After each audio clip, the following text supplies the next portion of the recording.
हाय दोस्तों, एक बार फिर से आप सभी लोगों का वाईआरएस क्लास में बहुत बहुत स्वागत है।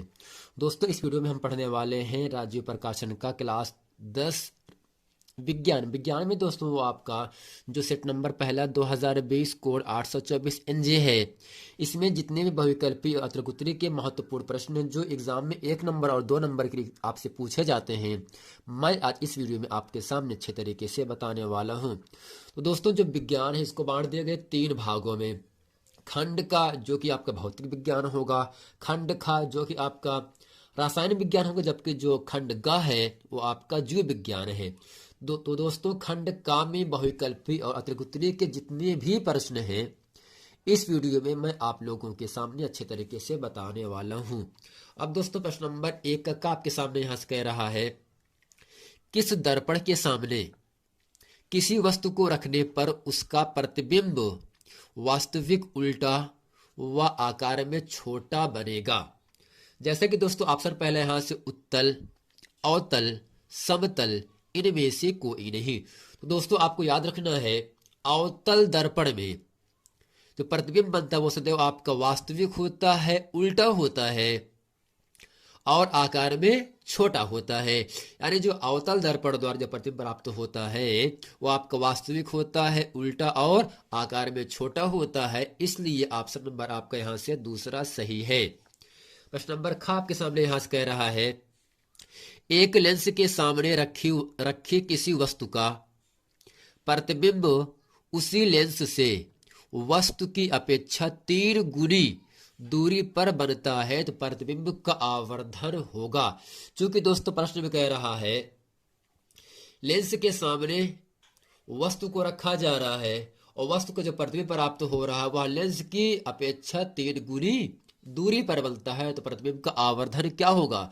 दोस्तों यहाँ से जो 3 गुनी, 2 गुनी, 4 गुनी होगा वो आपका आवर्धन को हम दोस्तों यम से लिखा जाता है।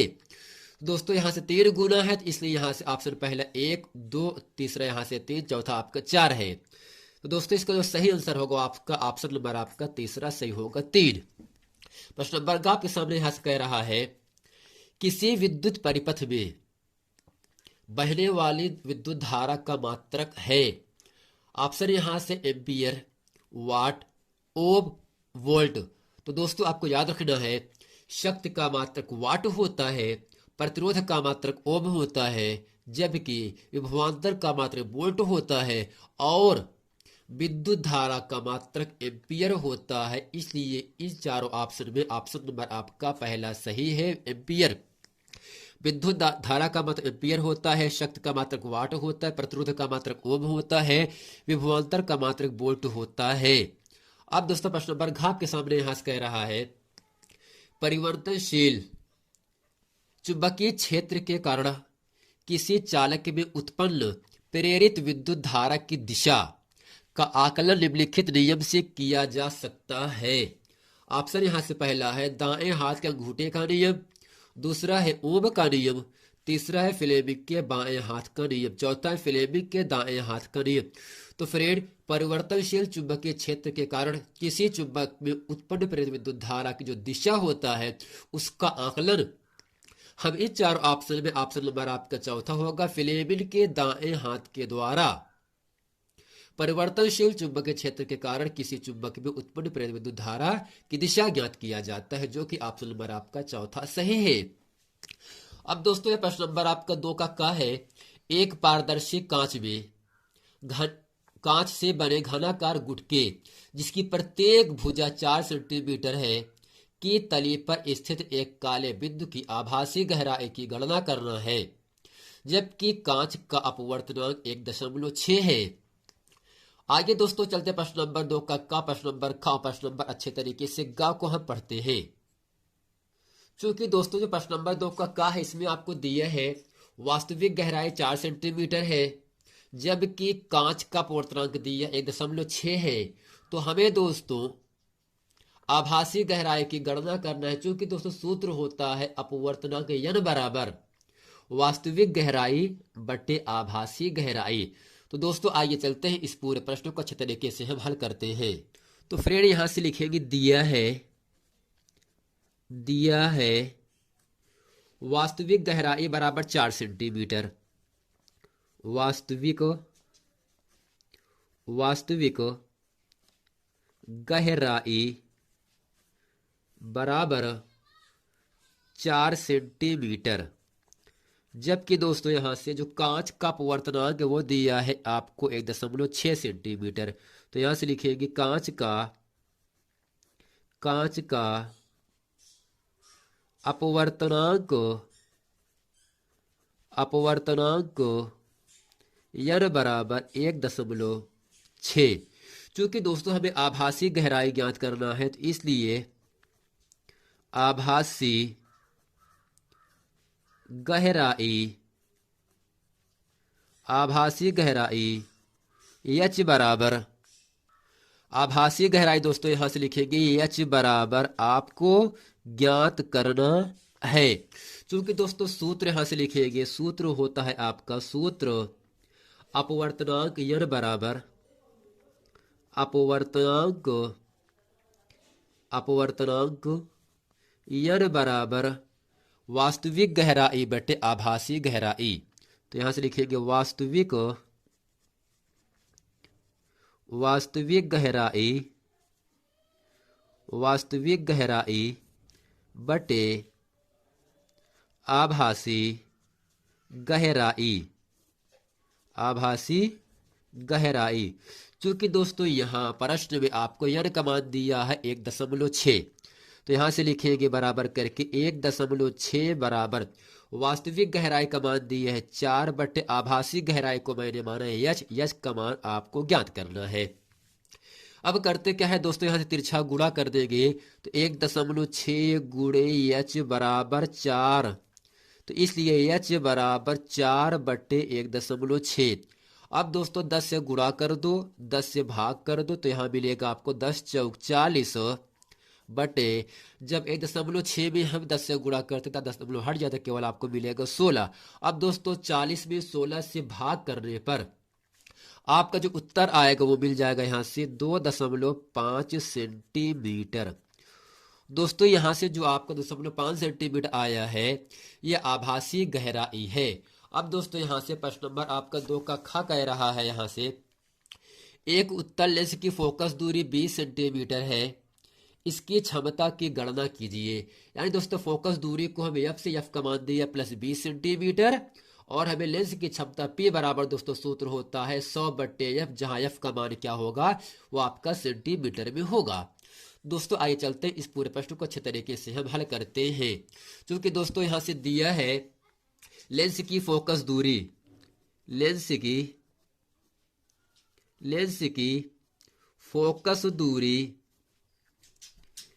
की फोकस दूरी f बराबर प्लस 20 सेंटीमीटर।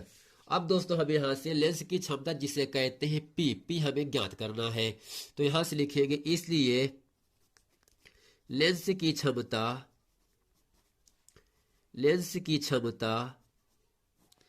P ये दोस्तों आपको ज्ञात करना है। क्योंकि दोस्तों सूत्र होता है लेंस की क्षमता P बराबर 100 बटे EF, जहां F का मान दोस्तों क्या होगा आपका सेंटीमीटर में होना चाहिए। अब दोस्तों करते क्या है, यहां से P बराबर 100 बटे F का मान आपके सामने है 20, 20 5 100 आपको मिल गया यहां से 5। आइए दोस्तों जो P का मान 5 आया है ये लेंस की क्षमता है, और लेंस की क्षमता का मात्र दोस्तों डायोप्टर, जिसे हम D से लिखते हैं, अर्थात यहां से लिखेंगे डायोप्टर।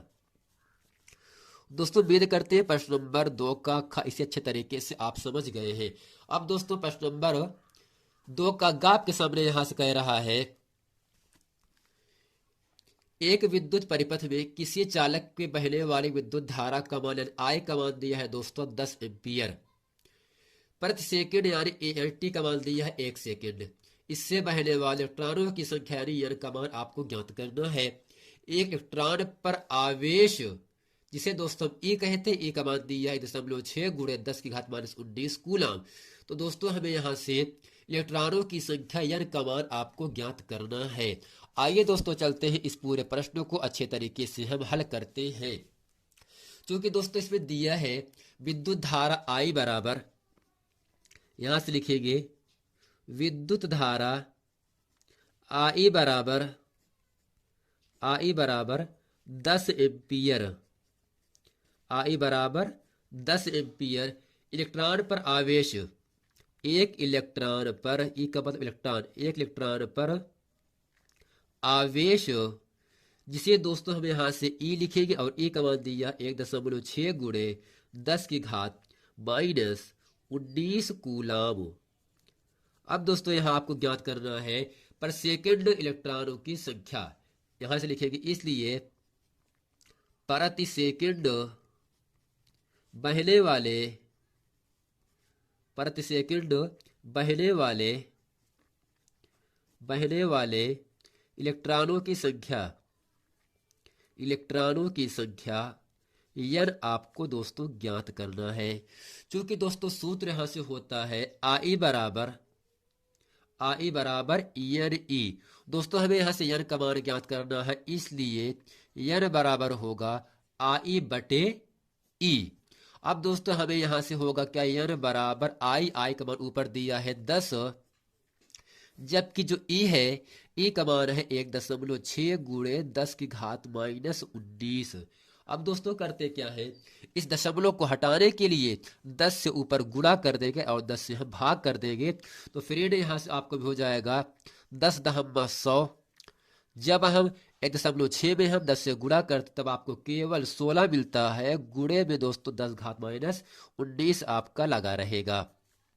अब दोस्तों करते क्या है, यहां से जब 100 में 16 से भाग करते हैं तब आपका मान मिलता है यहां से 6.25 गुणे 10 की घात माइनस 19। इसको ऊपर जब लेके जाएंगे घात माइनस से प्लस हो जाएगा, तो 10 माइनस 19 से ऊपर लेके जाएंगे तो प्लस हो जाएगा।